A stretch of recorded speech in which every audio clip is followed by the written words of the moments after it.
Alright, so if you remember, हमने last session में electric potential due to electric dipole ये derive किया था. तो today our task is to go through it again and put it down step by step कि हम क्या क्या कर रहे हैं यहाँ पे, how we are deriving potential over here for dipole. तो सबसे पहले we have axis of dipole. आपको पता होना चाहिए what is axis of dipole. Axis of dipole ये कॉन्सेप्ट आपने 11th स्टैंडर्ड में सीखा है.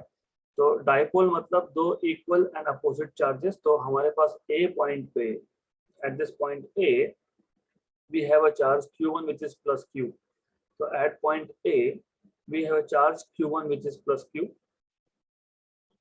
and then you have another charge at point B, और B पॉइंट पे हमारे पास नेगेटिव चार्ज है.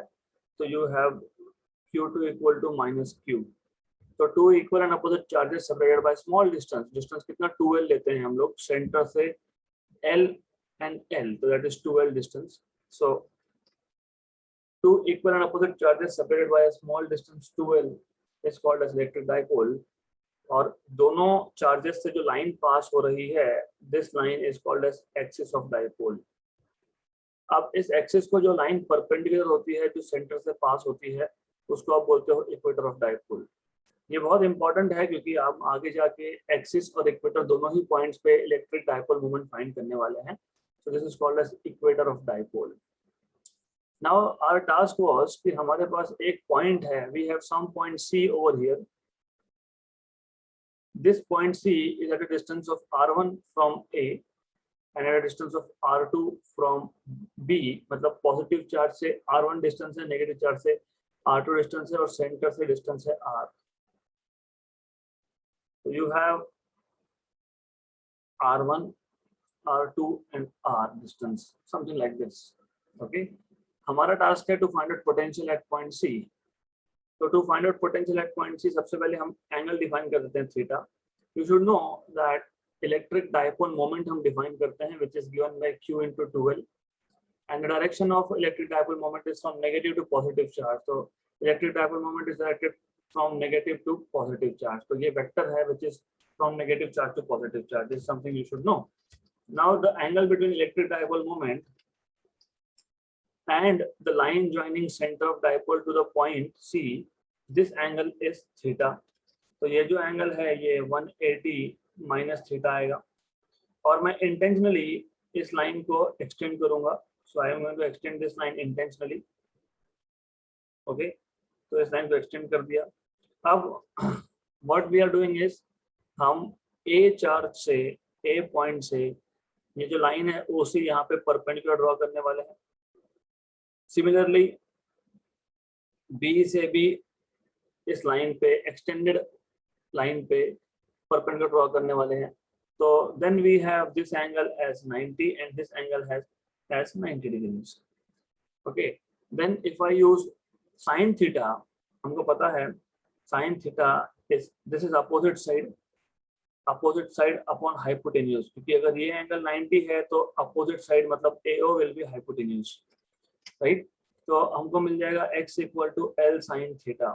तो ये जो x लिखा है मैंने, this is L sine theta. तो here you have this as L sine theta and this side again will be L sine theta. क्योंकि ये एंगल थीटा है तो इसका वर्टिकली अपोजिट एंगल भी थीटा होगा, so on so forth, right. तो first of all हमने जो डायग्राम ड्रॉ किया था ये हमको समझना जरूरी था कि how do we get to all these parameters. तो कम से कम इतना पता होना चाहिए आपको. So now we don't need this. Now let us put point by point. अब तक हमने क्या किया है, तो हमने सबसे पहले एक इलेक्ट्रिक डाइपोल लिया है. So consider an electric dipole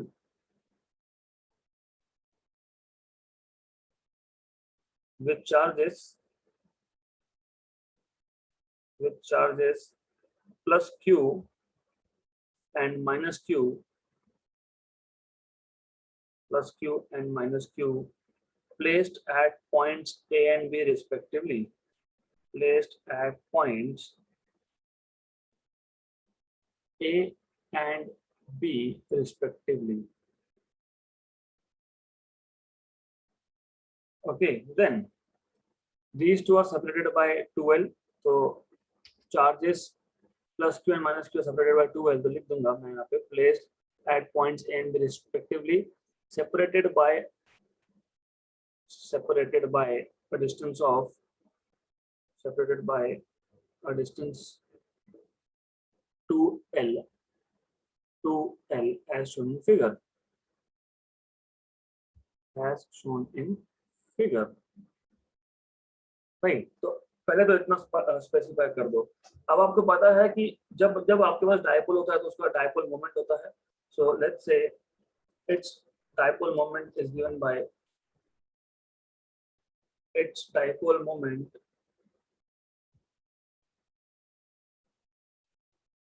is given by P is equal to, as you know, Q into 2L. Okay, and आपको पता है डायपोल मोमेंट का डायरेक्शन क्या होता है, negative to positive charge. So directed from minus Q to plus Q. All right, good. Then you already know the line joining the centers of the two charges is called as axis. तो मैं specify कर देता हूँ फिर भी. The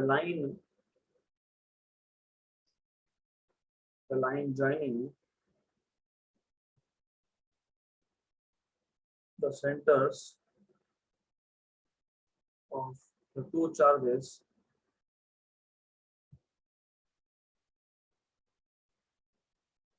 is called as axis of dipole.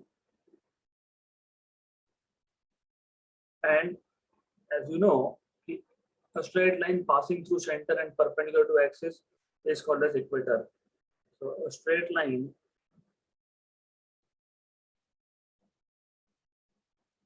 drawn perpendicular to the dipole axis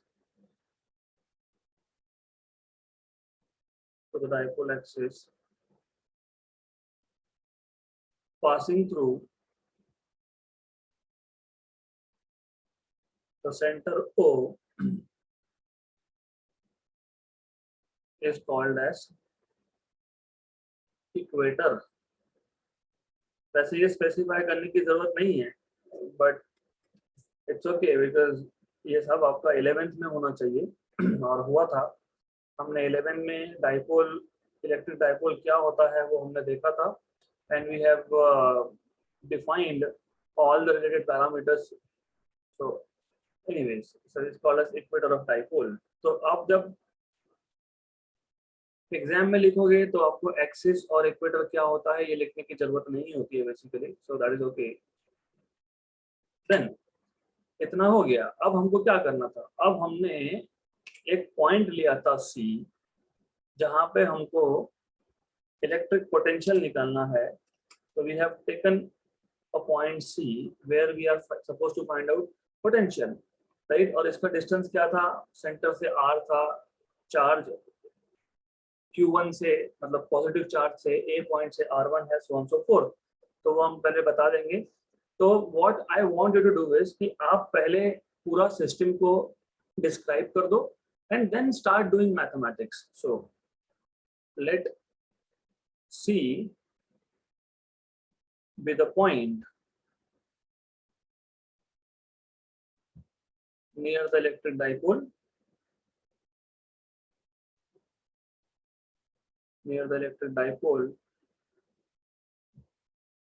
at a distance R,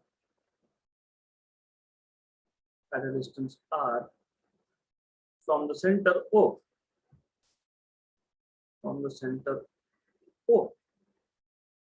Okay.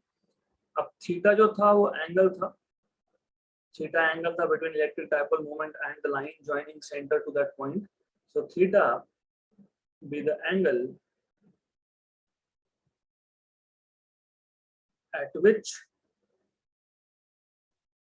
point C is aligned. So at which point C is aligned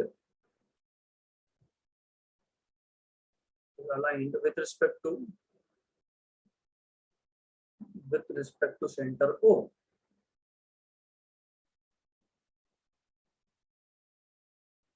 correct, simple है, simple thing. Okay, R1 जरूरी नहीं है जो theta मैंने ऐसा लिखा है, theta with the angle at the point is aligned. आप बोल सकते हो theta is the angle between electric dipole moment and the line joining centre of dipole to the points, ऐसा भी बोल सकते हो। तो it's up to you how you want to write it down, it's quite simple thing, आपके ऊपर है वो। और आपको पता है नेक्स्ट थिंग है R1। R1 is the distance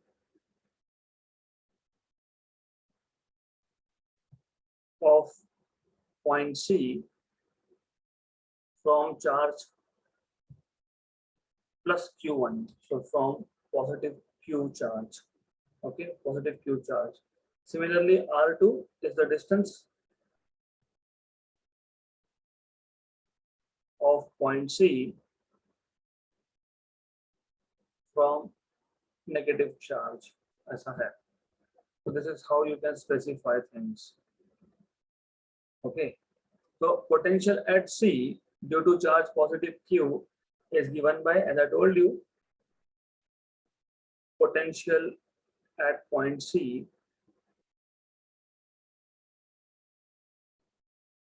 due to charge positive Q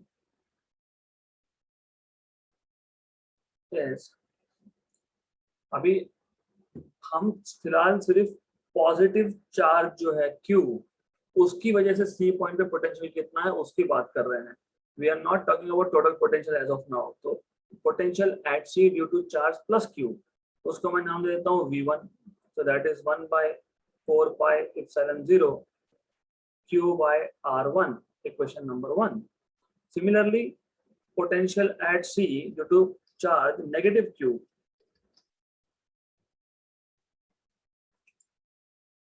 so you can have potential at C due to charge negative Q.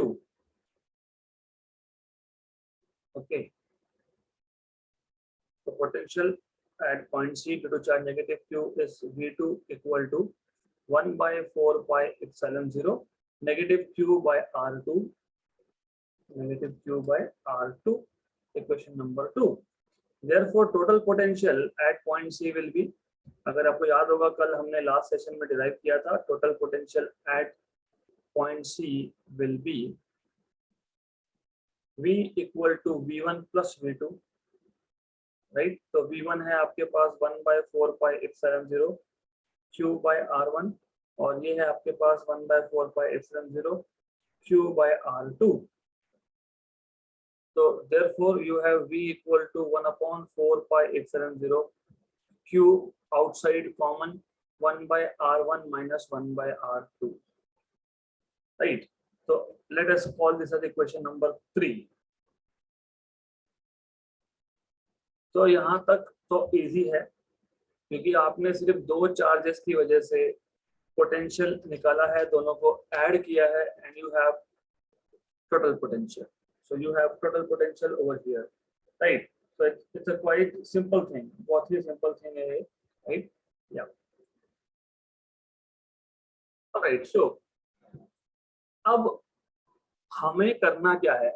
Definitely ये जो इक्वेशन 3 है ये पोटेंशियल का ही इक्वेशन है, total potential at point C, लेकिन हम लोगों को इस पोटेंशियल के इक्वेशन को इन terms of electric dipole moment P के टर्म में लिखना है, या फिर आप बोल सकते हो R डिस्टेंस के टर्म में लिखना है। So we want to write it in terms of distance R।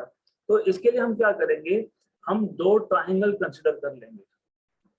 तो पहला ट्राइंगल रहेगा आपका this particular triangle CAO। So you have a triangle CAO, ऐसा ट्राइंगल है आपका।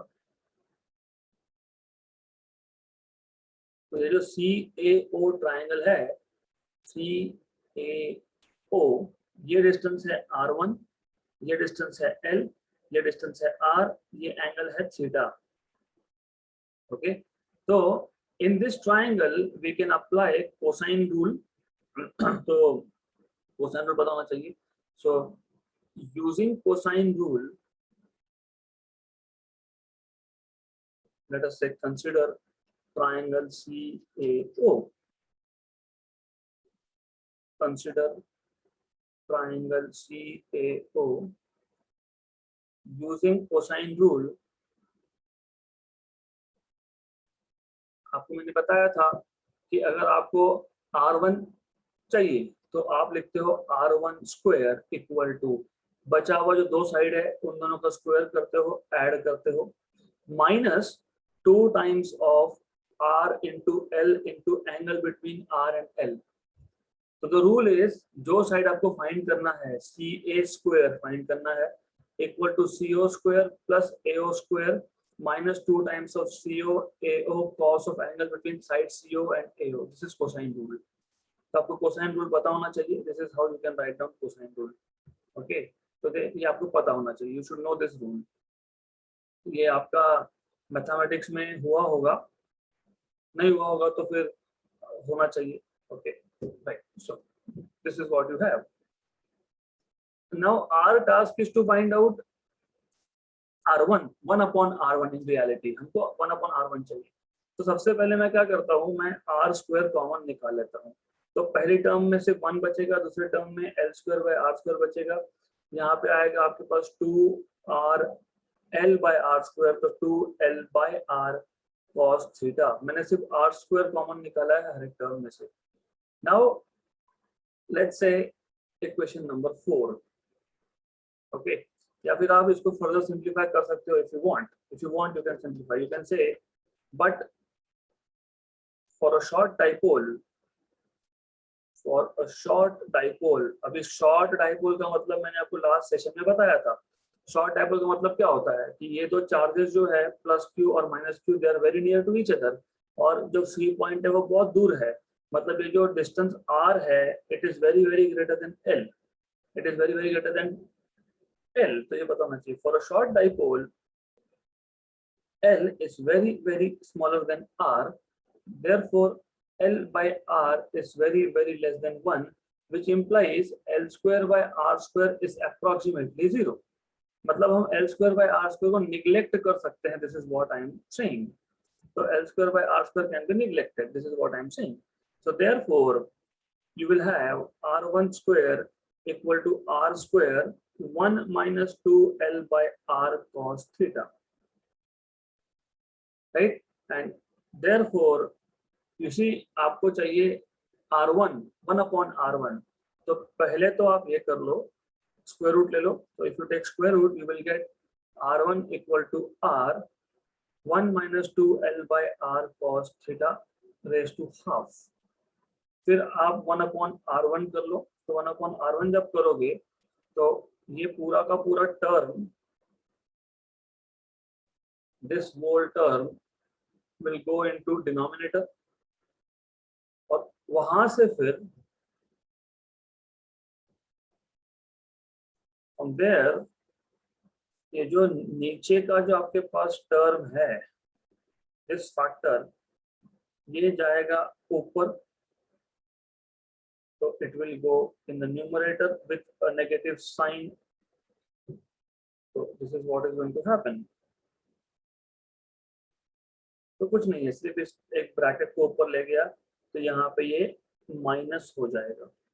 That's all, right? That's all you are supposed to do. Now अभी ऐसा है, आपको बाइनोमियल एक्सपेंशन यूज करना है. तो therefore 1 upon R1 equal to, मैंने बताया था बाइनोमियल एक्सपेंशन में क्या करना, सिर्फ नेगेटिव हाफ जो है पावर में उसको यहाँ पे लाके मल्टीप्लाई कर देना. That's it, that's all you are supposed to do. और लिख देना using binomial expansion. You don't have to explain in detail what is binomial expansion. You just have to write down using binomial expansion. That's it. तो ये आ जाएगा आपका 1 minus 1/2. minus 1/2 है ये, भूलना मत. ओके.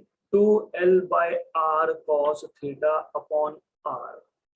तो ये आपको मिल गया 1 by R1 equal to 2 और 2 तो गया. तो ये आपको मिल जाएगा 1 plus L by R cos theta by R. Right. If you want, you can further simplify this. अगर आपको चाहिए तो आप लिख सकते हो 1 by R1 equal to r plus l cos theta by r square, ऐसा लिख सकते हो आप, right? It's, let us call this as equation number 4. Equation number 4. Similarly, you can say similarly from triangle, अभी कौन सा ट्राइंगल, तो वो डायग्राम वापस देना पड़ेगा मुझे, this diagram I will again.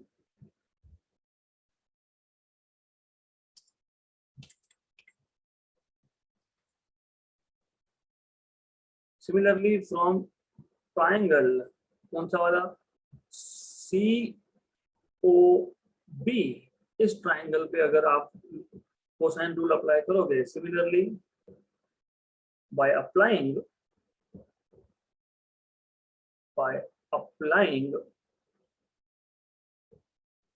cosine rule on triangle COB, we get, जैसे हम लोगों ने यहाँ पे 1/r1 निकाला है, वो सारे के सारे स्टेप्स फॉलो करके 1/r2 मिल जाएगा आपको. तो I am not going into details of that, मैं डायरेक्टली बता दे रहा हूँ क्या आएगा.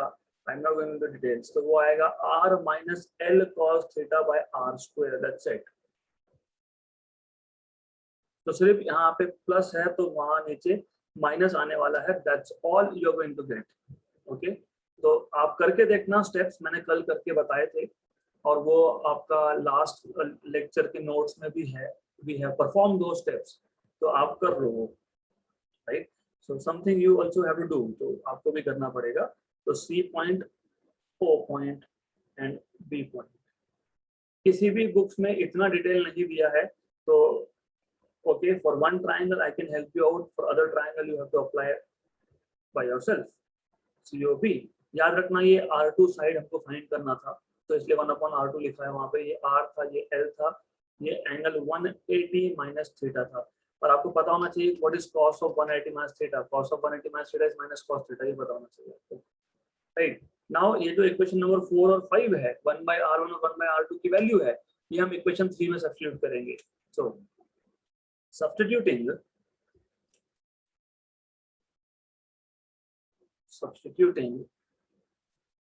4 and 5 in equation number 3. So V equal to Q upon 4 pi epsilon 0 1/r1, मतलब R plus L cos theta by R square minus, बीच में minus था, भूलना नहीं, 1/r2. R2 is R minus L cos theta by R square. This is what you have. Okay, this is what you have. So therefore V equal to Q upon 4 pi epsilon 0.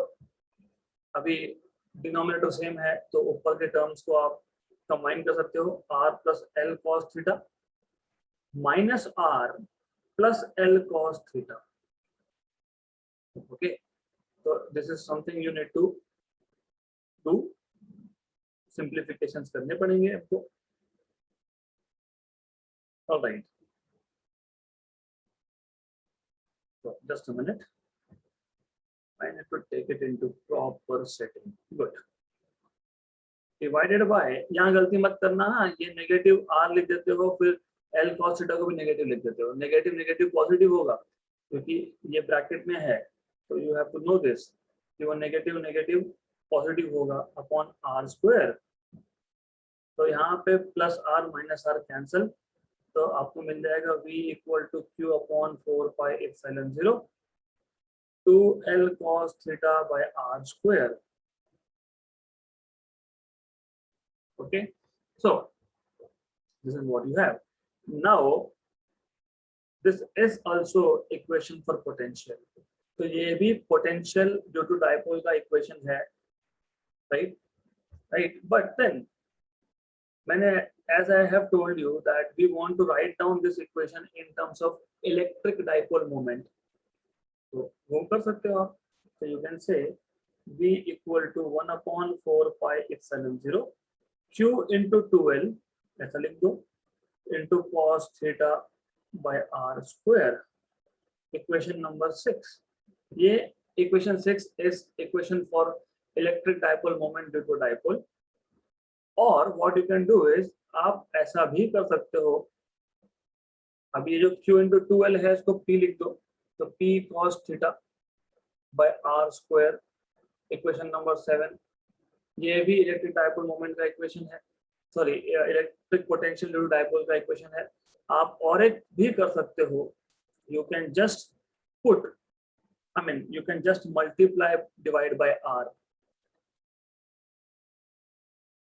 Okay, तो ऐसा भी कर सकते हो, ये भी electric potential का ही equation है. But by definition what you know is p r cos theta is nothing but p bar dot r bar. By definition है ये a bar dot b bar equal to ab cos theta, तो p bar dot r bar is p r cos theta.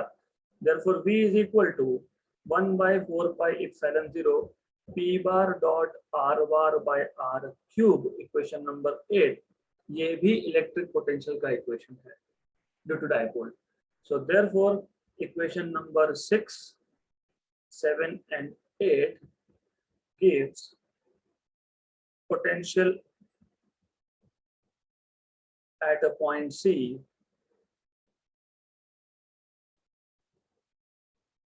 due to electric dipole, right? So this is how you can basically find out electric dipole potential at some point C. Okay, so what we have done, this basic thing, और हम लोगों ने mostly तो यहाँ पे mathematics ही किया है. So mostly we have been doing just mathematics.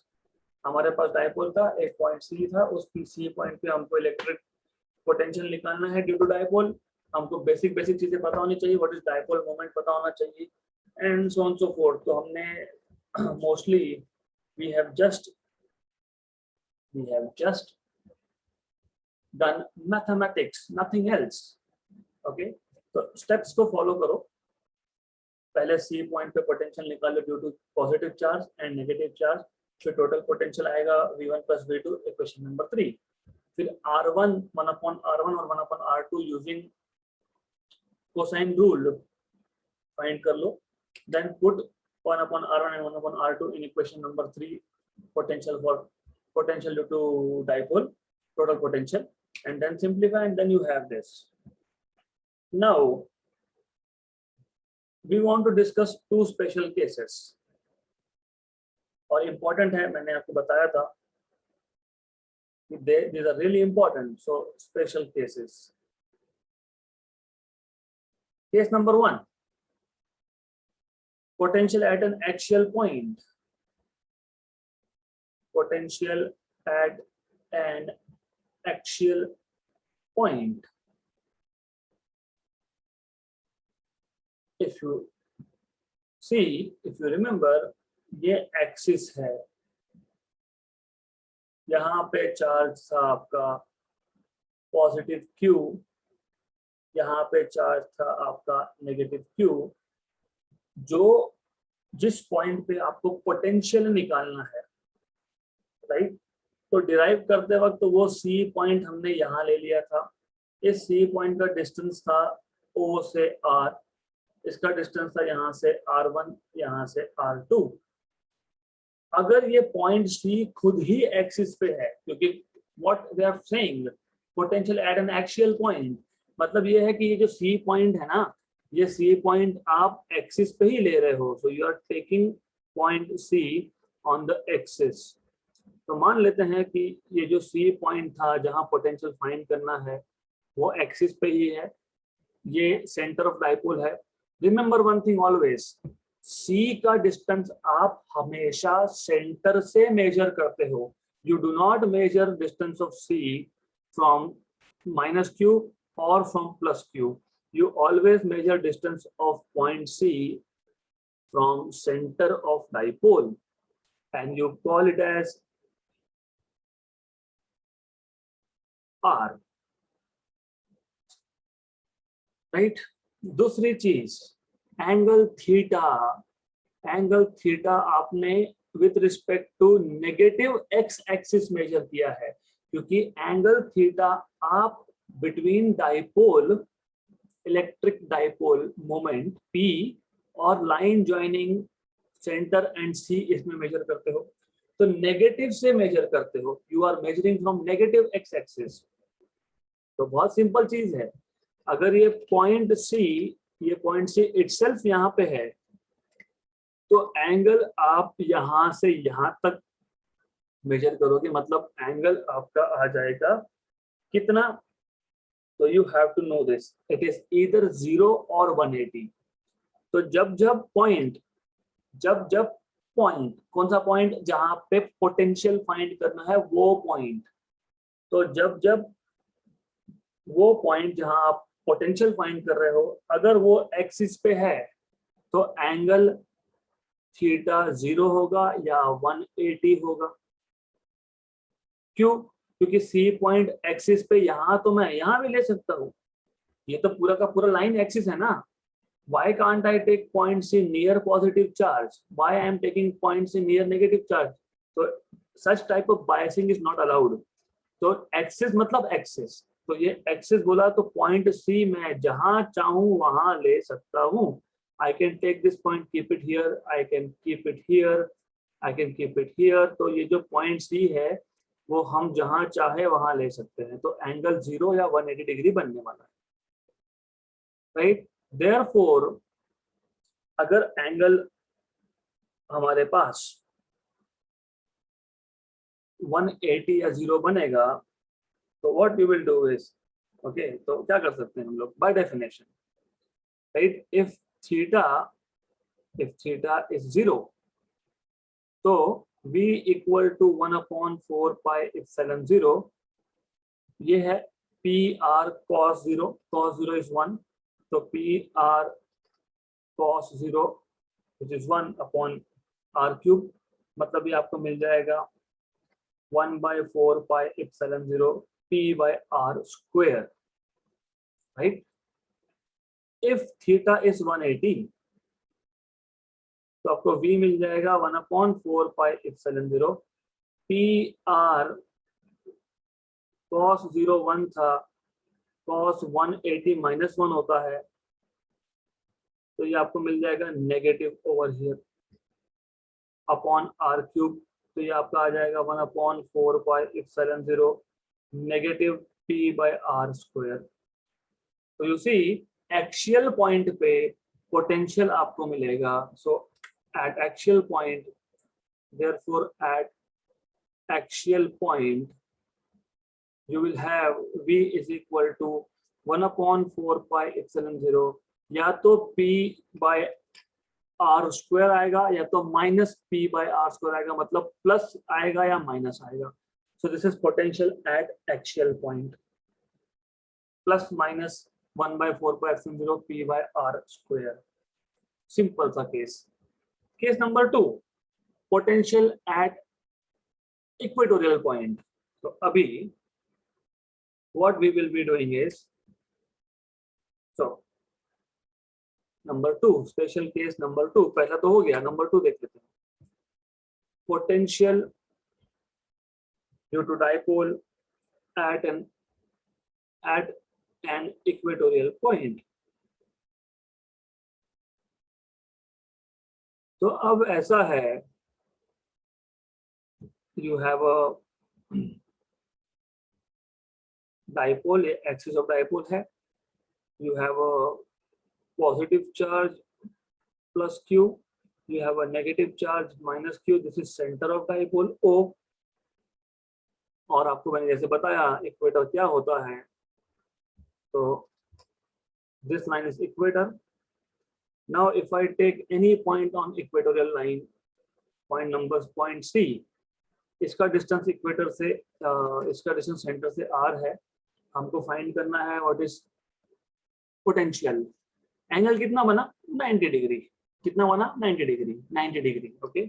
So here theta is 90, right. Now if theta is 90, if theta is 90, cos 90 is 0, और cos 90 0 है, तो therefore V is equal to 1/4 pi epsilon 0 P आपके पास था यहाँ पे by definition if you see it was PR cos theta by R cube, so PR cos theta by R cube, तो ये आ गया आपका 0।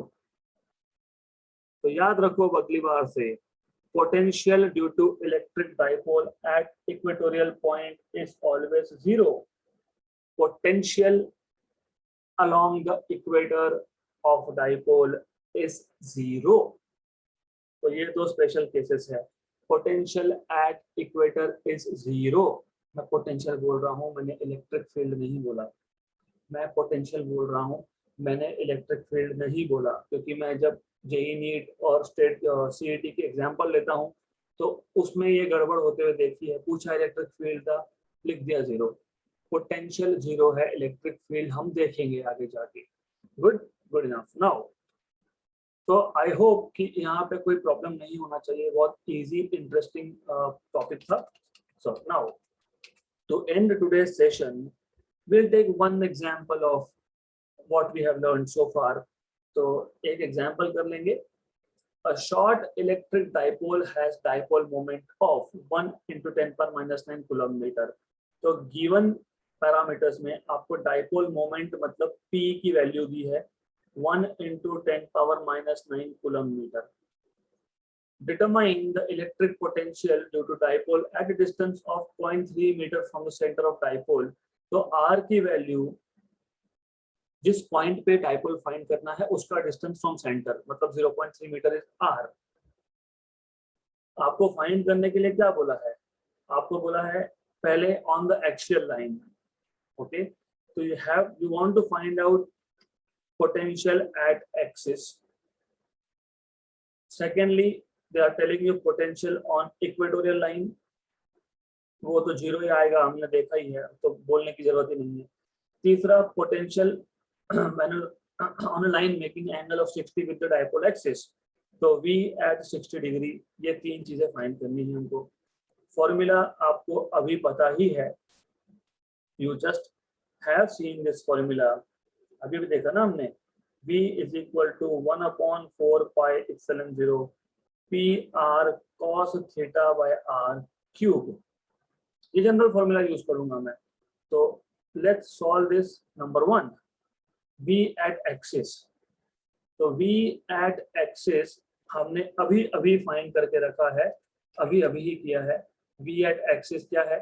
1/4 pi epsilon 0 you have P by R square, या फिर -P बाय R स्क्वायर, हम plus ले लेंगे, doesn't matter. Okay, तो it is 1/4 pi epsilon 0 P by R square. ये कैसे आता है? We just saw cos theta की वैल्यू 0, cos 0 की वैल्यू 1, और यहाँ पे R और R क्यूब में से एक R कैंसिल होकर नीचे R स्क्वायर आएगा।